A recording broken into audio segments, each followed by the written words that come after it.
Shalom. Selamat pagi Bapak, Ibu, dan Saudara yang terkasih di dalam nama Tuhan Yesus Kristus. Bertemu kembali di Renungan Pagi Gereja Kristen Jawa Sukoharjo. Bagaimana kabarnya? Semoga semuanya dalam keadaan baik.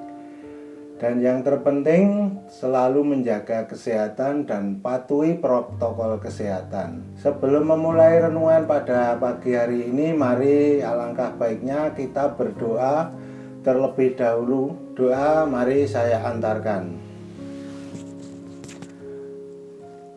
Allah Bapa kami yang bertakhta di kerajaan surga yang mulia, terpujilah namamu kekal selamanya. Tuhan, kami mengucap syukur dan terima kasih atas berkat-Mu yang kami terima untuk kehidupan kami sehari-hari. Bapa, pada pagi hari ini kami akan membawakan firman-Mu. Engkau beri kepandaian, kecerdasan, sehingga firman-Mu yang akan aku sampaikan seturut kehendak-Mu saja. Bapa, semua doa kami yang tiada sempurna hanya kami serahkan kepadamu. Dalam nama Tuhan Yesus Kristus kami berdoa dan mengucap syukur. Haleluya, amin. Bapak, Ibu, dan Saudara, bacaan Alkitab kita pada hari ini terambil dari Ibrani 10. Ibrani pasal 10 ayat 24 sampai dengan 25 yang begini terjemahannya. Dan marilah kita saling memperhatikan supaya kita saling mendorong dalam kasih dan dalam pekerjaan baik.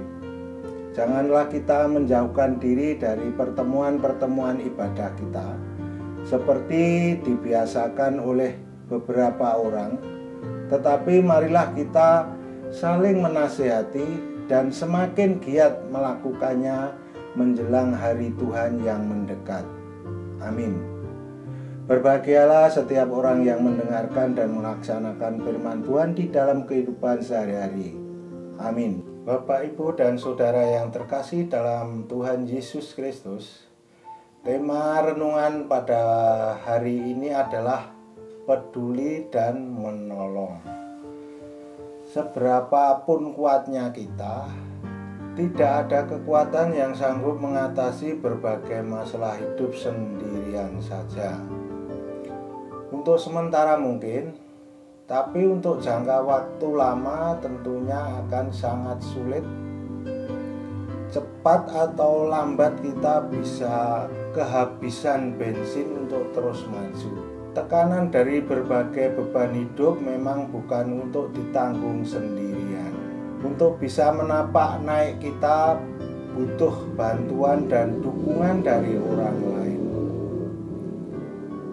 Untuk berhasil kita perlu berhubungan dengan banyak orang yang saling melengkapi. Itu sejalan dengan hakikat manusia saat diciptakan Tuhan.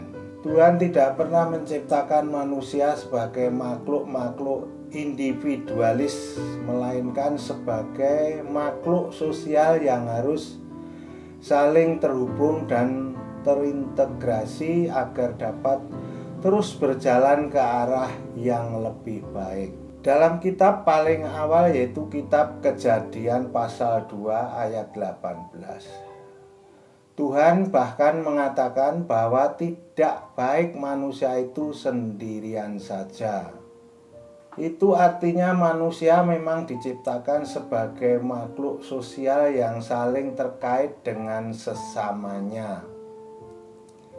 Kita adalah bagian integral dari masyarakat majemuk, dari kumpulan orang yang hidup pada sebuah masa, sebagian dari perjalanan sejarah. Seberapapun tangguhnya kita, suatu saat kita akan tahu bahwa kita butuh orang lain untuk bisa maju, bahkan untuk sekedar bertahan hidup.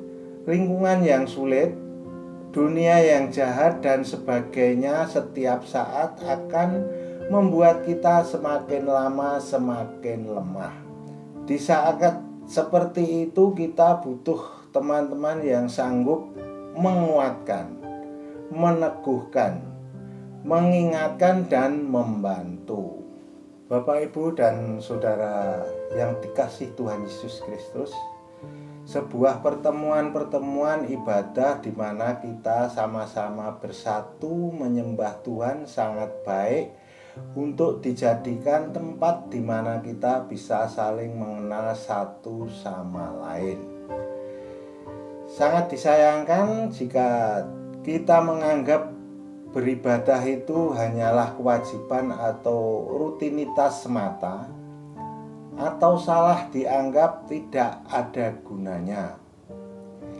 Alangkah ruginya apabila dalam ibadah raya kita hanya datang, duduk, diam, dengar dan lalu pulang.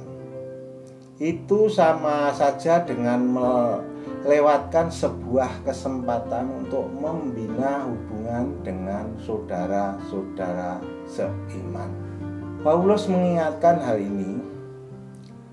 Dan marilah kita saling memperhatikan supaya kita saling mendorong dalam kasih dan dalam pekerjaan baik.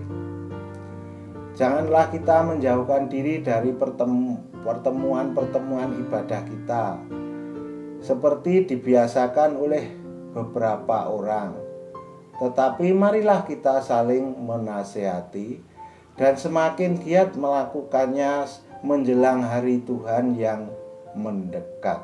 Paulus menyadari betul bahwa sebagai manusia kita akan lemah dan jatuh bisa tidak saling memperhatikan dan saling mendorong satu sama lain.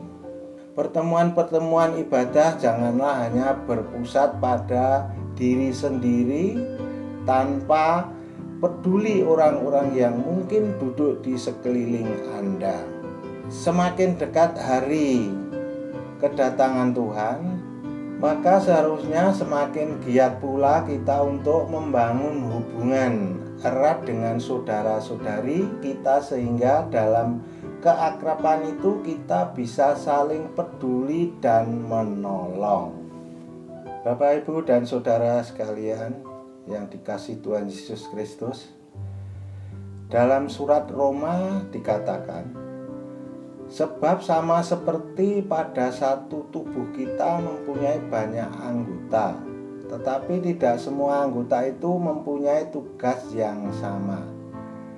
Demikian juga kita, walaupun banyak, adalah satu tubuh di dalam Kristus, tetapi kita masing-masing adalah anggota yang seorang terhadap yang lain.